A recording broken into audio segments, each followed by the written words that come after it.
안녕하십니까. 7월 26일 금요일 말씀 묵상 함께 시작하겠습니다. 오늘도 주님께서 우리에게 그 크신 은혜를 베풀어 주시고 우리와 함께 하시고 우리를 이끌어 주시는 그런 하루를 보내실 수 있기를 간절히 기도합니다.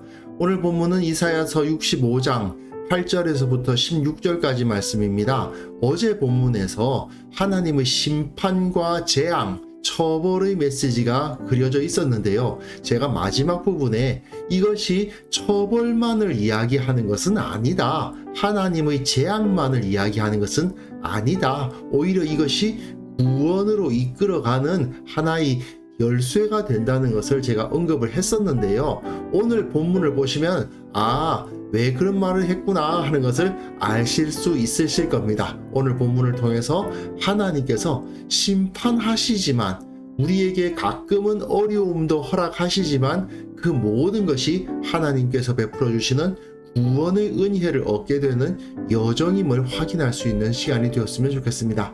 그럼 먼저 말씀 보시겠습니다. 여호와께서 이와 같이 말씀하시되 포도송이는 즙이 있으므로 사람들이 말하기를 그것을 상하지 말라 거기 복이 있느니라 하나니 나도 내 종들을 위하여 그와 같이 행하여 다 멸하지 아니하고 내가 야곱에게서 씨를 내며 유다에게서 나의 산들을 기업으로 얻을 자를 내리니 내가 택한 자가 이를 기업으로 얻을 것이요 나의 종들이 거기에 살 것이라.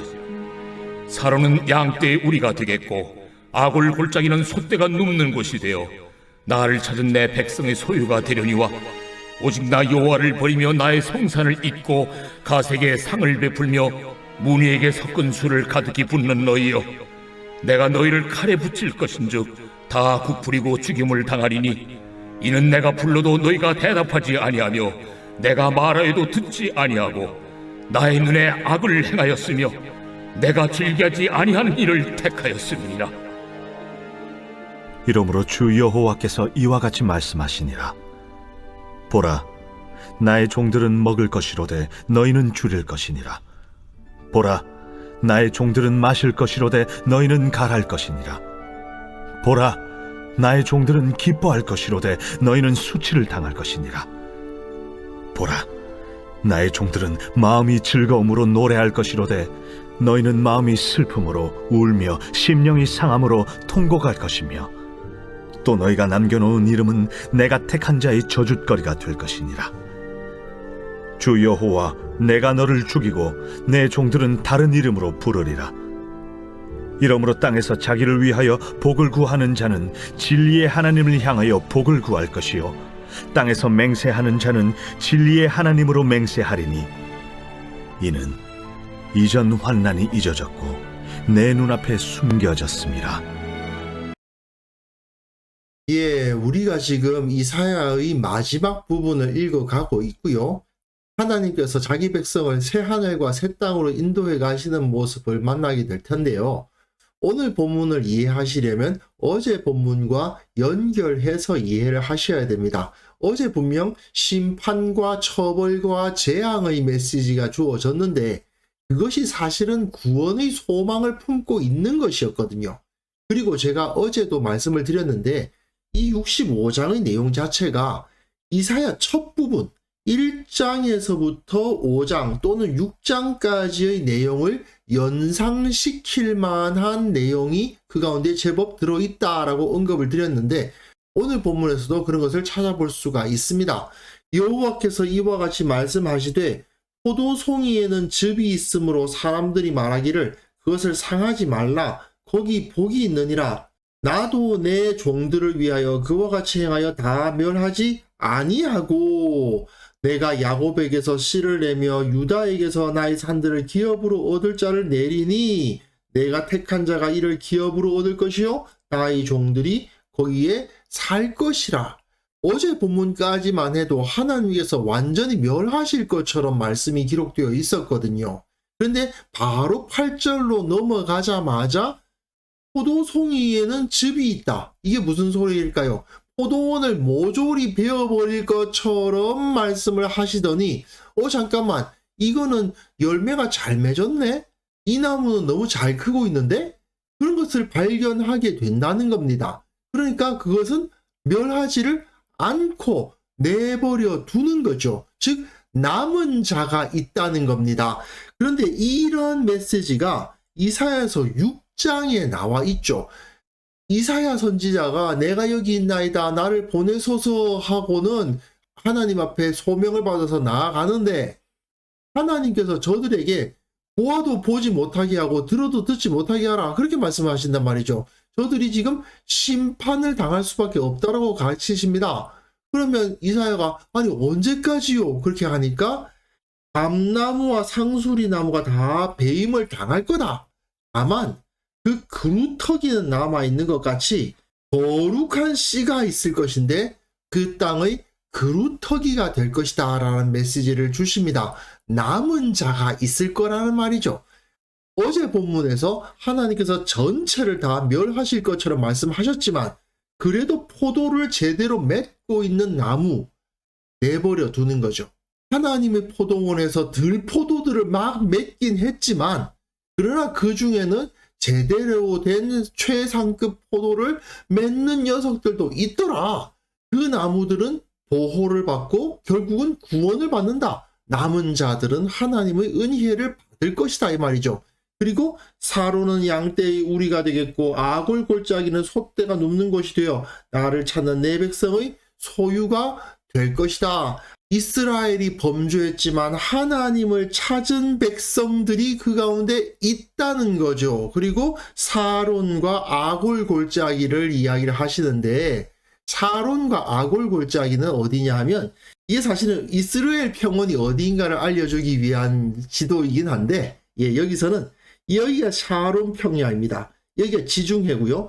지중해하고 맞닿아 있는 평원이죠. 아주 넓고 잘 발달되어 있는 평야고 아골 골짜기가 어디냐 하면 여기가 여리고 가까운 곳이잖아요. 하나님께서 여리고에서 물건들을 훔쳤던 아간을 심판하신 곳이 바로 이 아골 골짜기 아닙니까? 그러니까 이 지역입니다. 그러니 이 산지를 중심으로 서쪽과 동쪽에 있는 평지들이 하나님께서 자기 백성들에게 나누어주는 땅이 되도록 하시겠다는 말씀인 거예요. 그리고 또한 이 아골 골짜기는 남유다에 속했던 땅이고 이 사론 평야는 북이스라엘에 속했던 땅이고 이런 상징적 의미도 그 가운데 들어가 있다고 생각이 됩니다. 어쨌든 이러한 땅들을 하나님께서 자기 백성들에게 나누어 주겠다라고 말씀을 하시는 거죠. 그러나 또한 그 백성들 가운데 악한 자들이 있기는 합니다. 어떤 자들입니까? 오직 나 여호와를 버리며 나의 성산을 잊고 가색의 상을 베풀며 문이에게 섞은 술을 가득히 붓는 너희여. 제가 어제 11절부터 14절 정도까지는 보면 오늘 본문이 이해가 된다라고 말씀을 드렸는데 11절이잖아요. 거기서 어떤 자들이 심판을 받느냐? 가색의 상을 베풀며 문이에게 섞은 술을 붓는 자들이에요. 이 갓이 뭐냐면 행운이란 뜻입니다. 지파 이름 중에서 갓 지파가 있잖아요. 같은 이름입니다. 레아가 자기 종 실바를 통해서 갓을 얻었을 때 이런 말을 하고 갓이라고 이름을 지었거든요. 복되도다, 행운이다, 이런 뜻이에요. 그런데 여기서 갓에게 상을 베푼다는 말은 무슨 소리냐면 그 당시에 행운의 신 갓신이 있는 거예요. 그래서 갓신에게 상을 베풀며 이제 음식을 제공하는 거죠. 문이라는 말은 성경에서 한 번 나온 단어입니다. 이게 무슨 뜻이냐? 운명이란 뜻입니다. 그러니까 행운의 신과 운명의 신에게 제사를 드리더라 이거예요.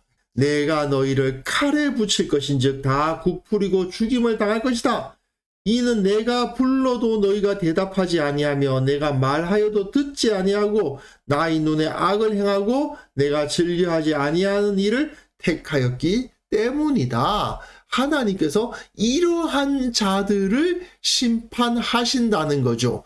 모든 사람들을 다 제거하신다는 것이 아니고 그 포도원에서 제대로 된 열매를 맺는 포도나무는 남겨두시고, 이처럼 행운의 신과 운명의 신에게 제사를 드리면서 나를 잘 인도해 주세요, 이렇게 우상 숭배를 하던 자들은 이처럼 심판을 당하게 될 것이다, 이 말씀입니다.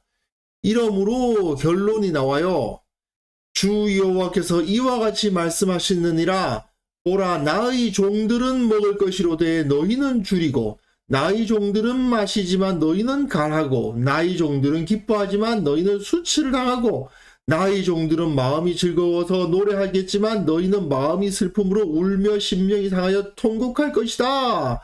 하나님의 종들은 그 심판이 임할 때에 먹을 수 있고 마실 수 있고 기뻐할 수 있고 노래할 수 있는데, 그렇지 않은 자들, 행운의 신과 운명의 신에게 제사나 드리고 있었던 이 자들은 줄이고 갈하고 수치를 당하고 마음이 슬퍼하며 울며 통곡하게 될 것이다. 이것이 바로 어제 본문과 오늘 본문의 주요 메시지다, 이렇게 이해를 하시면 되겠습니다. 또 너희가 남겨놓은 이름은 내가 택한 자의 저주거리가 될 것이다. 주 여호와 내가 너를 죽이고 내 종들은 다른 이름으로 부르리라. 내가 너를 죽일 거겠지만 내 종들은 다른 이름으로 불러내어서 구원하신다는 이야기죠. 이러므로 땅에서 자기를 위하여 복을 구하는 자는 진리의 하나님을 향하여 복을 구해라. 땅에서 맹세하는 자는 진리의 하나님으로 맹세하라. 이는 이전 환난이 잊혀졌고 내 눈앞에 숨겨졌음이라.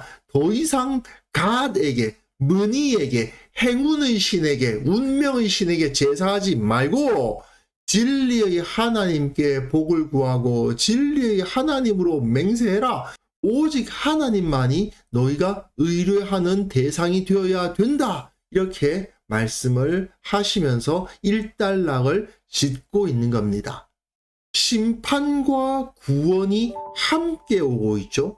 분명 우리의 이해로서는 심판과 구원은 반의어, 반대말입니다.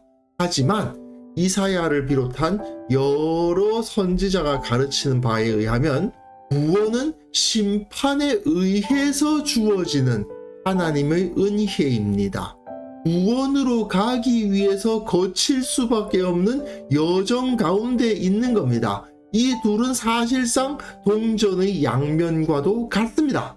그렇기 때문에 하나님의 백성들은 오히려 심판의 때를 고대하게 마련입니다. 주님께서 다시 오시는 그날은 심판의 날입니다.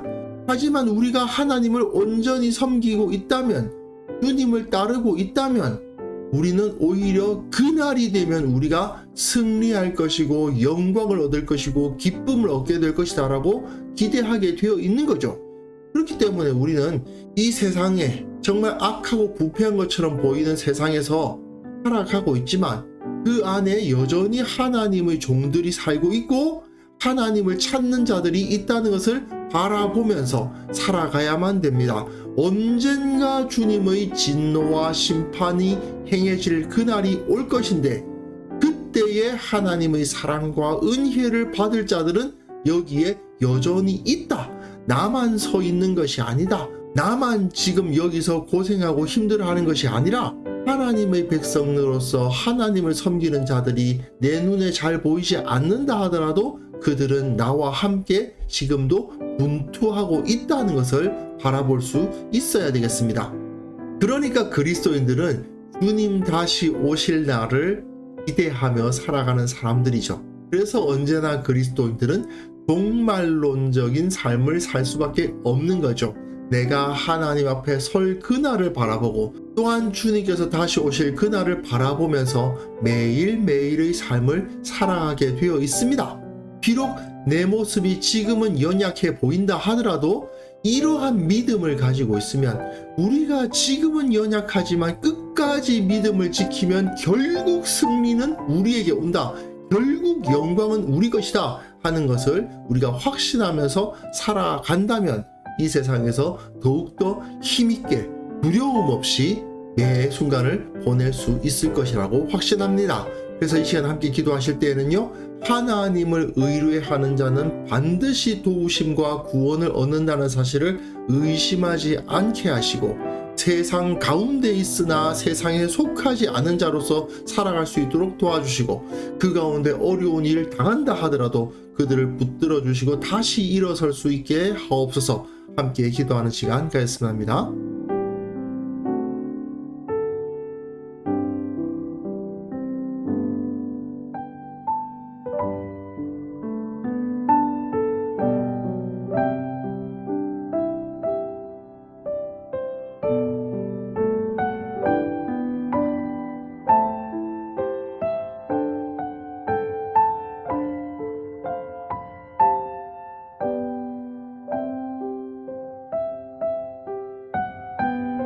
하나님 아버지, 우리가 어떤 상황에 있든지 하나님을 의뢰하면 반드시 주님의 도우심과 구원을 얻는다는 사실 결코 의심하지 않게 하옵소서. 우리가 참으로 부패하고 주님을 떠난 세상에 살고 있는 것 같아 보여도 거룩한 백성들이 그 가운데 존재함을 믿게 하시고, 우리 교회의 성도들이 하나로 뭉쳐서 거룩한 백성의 정체성을 잃지 않는 거룩한 자들의 공동체를 만들어갈 수 있도록 도와주시옵소서. 아버지, 참으로 살아가다 보면 갖가지 어려운 일들이 우리의 가정과 생업과 사회생활 가운데 나타나게 됩니다. 그 가운데 주님께서 위로하심을 경험하게 하여 주시고, 힘들어하는 자들 붙들어 주시고, 그들이 다시 일어설 수 있는 힘을 갖게 하여 주옵소서. 주께서 살아계시오니 저들로 하여금 새 힘을 주시고, 하나님의 사랑을 받는 자들이 다시 한번 소망을 품고 떨쳐 일어나 주님을 온전한 모습으로 섬길 수 있도록 도와주시기를 원하옵고 바랍니다. 아버지 하나님, 오늘 하루 살아가는 우리 모든 삶 가운데서 이러한 능력 허락하여 주시고, 비록 힘들고 어렵다 하더라도 결코 포기하지 않는 믿음의 사람들로 다 만들어 주옵소서. 주께서 함께 하시면 모든 것이 형통하게 풀릴 것이라는 사실을 깨닫게 하시고 경험하게 하시고, 오늘 하루 정말 하나님이 내 옆에서 도와주고 계시구나 하는 것을 경험하는 그런 하루가 되게 하여 주옵소서. 감사드렸고 예수님의 이름으로 기도합니다. 아멘.